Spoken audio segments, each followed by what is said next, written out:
Hello friends, welcome back to Deepak law classes. आज के इस लेक्चर में हम करेंगे डेसोल्यूशन ऑफ फॉर्म चैप्टर 6।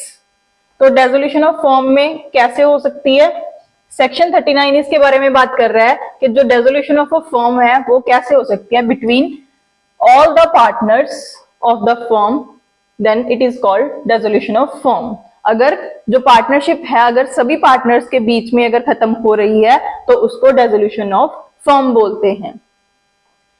सिंपली है। उसके बाद आता है सेक्शन 40, वो बात कर रहा है कि इसमें आ जाएंगे मोड्स के, कैसे कैसे हम अब फॉर्म को डिसॉल्व कर सकते हैं। तो फर्स्ट मोड है इसका डेसोल्यूशन बाय एग्रीमेंट।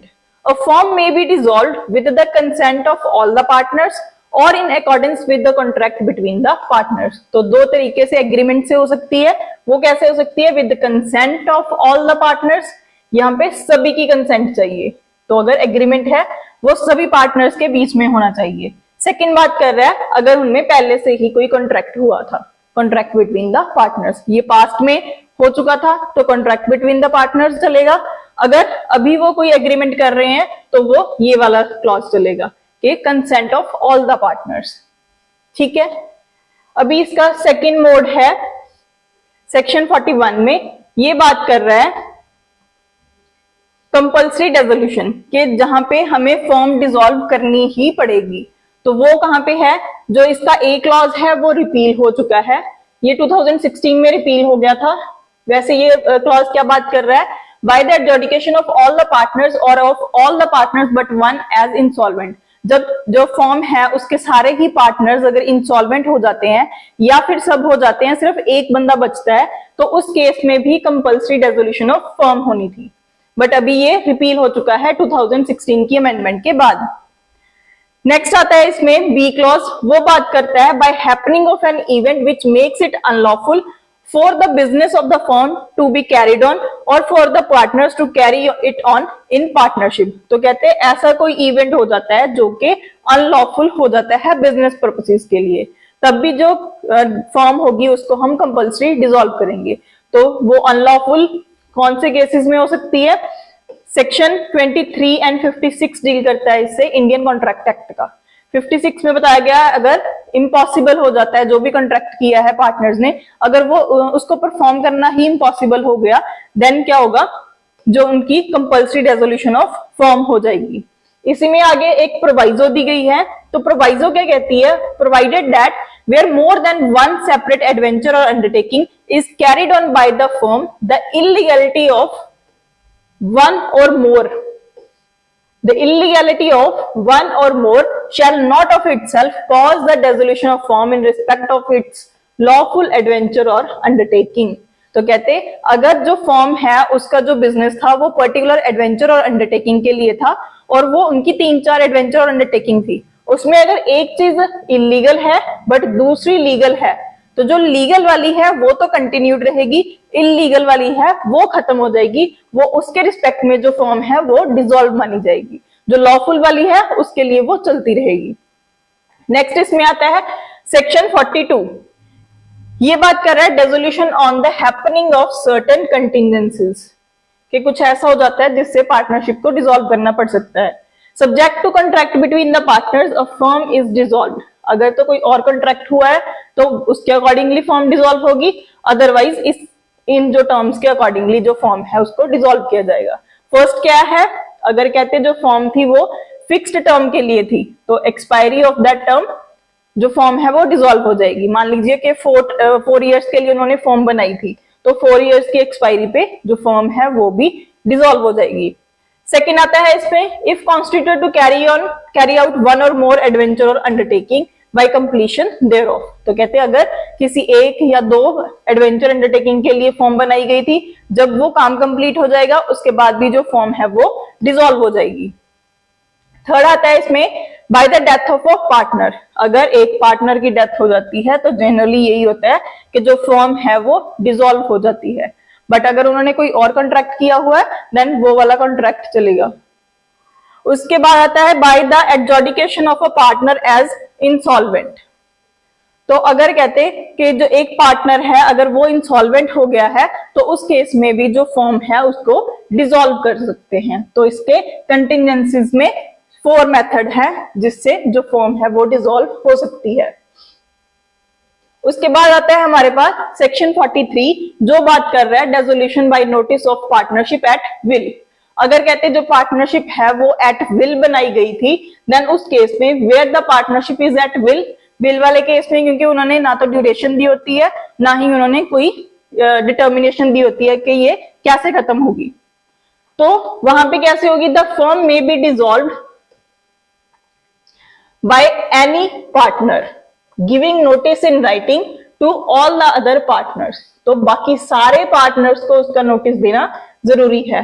एक पार्टनर होगा फर्म का, एनी पार्टनर, अगर 4 पार्टनर्स है उनमें से एक पार्टनर बाकी के 3 पार्टनर्स को नोटिस देगा किस चीज का, उसकी इंटेंशन का कि वो फर्म को डिसॉल्व करना चाहता है। ठीक है, the firm is dissolved as from the date mentioned in the notice as the date of dissolution, और if no date is so mentioned as from the date of the communication of notice.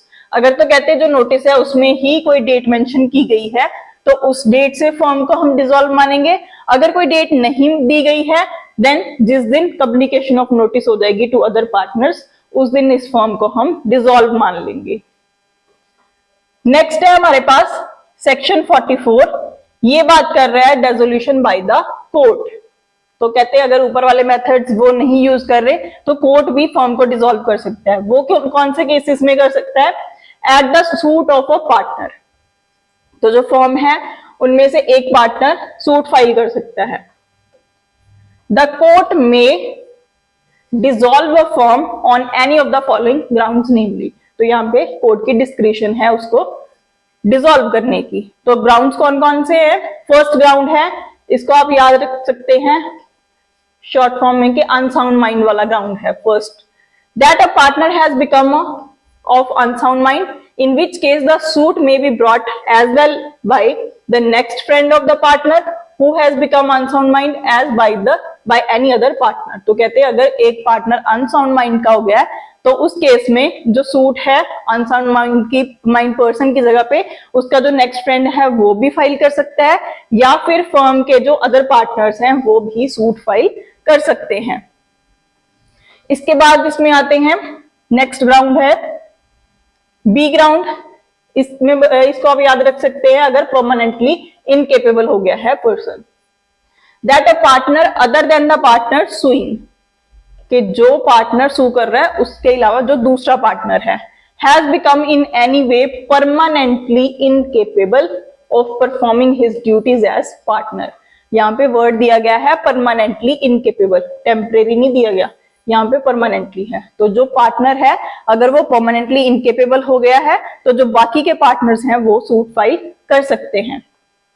Third आता है इसमें अगर कोई partner guilty of misconduct है, that a partner other than the partner suing is guilty of conduct which is likely to affect prejudicially the carrying on of the business regarding had to the nature of business. अगर कहते हैं कोई भी partner है वो guilty of misconduct है तो उस केस में भी जो पार्टनरशिप है उसको हम खत्म कर सकते हैं। इसमें भी क्या है, जो पर्सन गिल्टी है वो सूट फाइल नहीं करेगा, बाकी के पार्टनर सूट फाइल कर सकते हैं।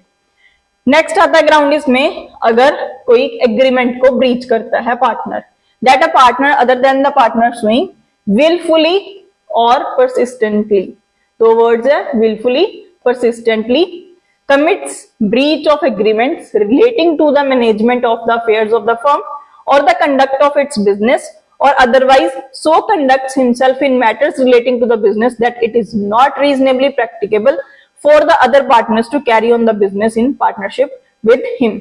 तो कहते अगर जो पार्टनर है, एक पार्टनर क्या कर रहा है, जो एग्रीमेंट हुआ है पार्टनर्स के बीच में उसका ब्रीच कर रहा है, तो उसको कोई ड्यूटीज दी गई थी वो अपनी ड्यूटीज को परफॉर्म नहीं कर रहा है, देन उस केस में क्या होगा कि जो बाकी के पार्टनर्स हैं वो केस फाइल कर सकते हैं। नेक्स्ट ग्राउंड है इसमें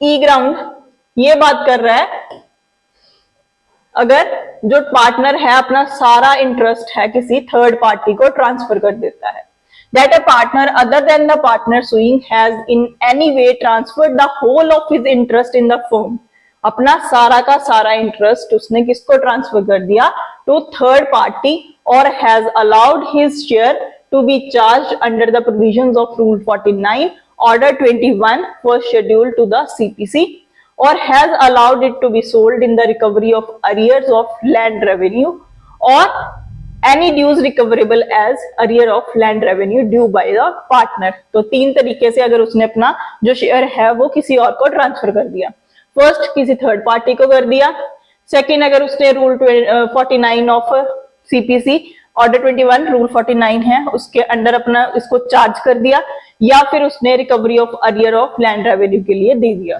तो इन केसेस में क्या होगा, जो बाकी के पार्टनर्स हैं वो सूट फाइल कर सकते हैं for dissolution of the firm. Next आता है इसमें कि जो बिजनेस है वो सिर्फ लॉस पे ही चल रहा है, तो उस केस में भी जो फर्म है उसको डिसॉल्व करना ही अच्छी बात है। लास्ट राउंड है इसमें on any other ground which renders it just and equitable that the firm should be dissolved. तो कहते यहाँ पे अगर जो कोर्ट है उसको लगता है कि it is just and equitable के फर्म को डिसॉल्व कर दिया जाए, देन इन सब केसेस में क्या हो सकता है, जो कोर्ट है वो फर्म को डिसॉल्व कर सकती है। इसमें याद रखना है आपने कि ये डिस्क्रिशन ऑफ द कोर्ट पे ही है, चाहे ये ग्राउंड्स फॉलो हो रहे हैं बट कोर्ट की डिस्क्रिशन है कि इसको डिसॉल्व करना है या नहीं। और इसमें याद रखना है आपने E clause D, B C D and E clause, इसमें जो दिए हैं words that is other than the partner suing, जिस पार्टनर की गलती है वो सूट फाइल नहीं कर सकता, बाकी के पार्टनर सूट फाइल करेंगे। बट जो ए क्लॉज है उसमें उन्होंने दिया है कि जो अनसाउंड माइंड का पर्सन है वो भी सूट फाइल कर सकता है एंड अदर पार्टनर्स दोनों ही ये सूट फाइल कर सकते हैं। सेक्शन 44 में टोटल 7 ग्राउंड्स हैं, ये भी आपने याद रखने हैं, इनका सीक्वेंस याद रखना है, कई बार पेपर में सीधा यही क्वेश्चन आ जाता है। ठीक है, इसके साथ हमारे डेसोल्यूशन के जो ग्राउंड्स हैं वो खत्म हो रहे हैं। बाकी का आगे के इसके राइट्स एंड लाइबिलिटीज जो होंगी डिसॉल्व होने के बाद फर्म के पार्टनर्स की क्या राइट्स लाइबिलिटीज हैं वो हम नेक्स्ट लेक्चर में करेंगे। आई होप कि आपको आज का लेक्चर अच्छा लगा हो। अगर आपको आज का लेक्चर अच्छा लगा तो हमारी वीडियो को लाइक करें, चैनल को सब्सक्राइब करें और दूसरों के साथ शेयर करें। Thank you.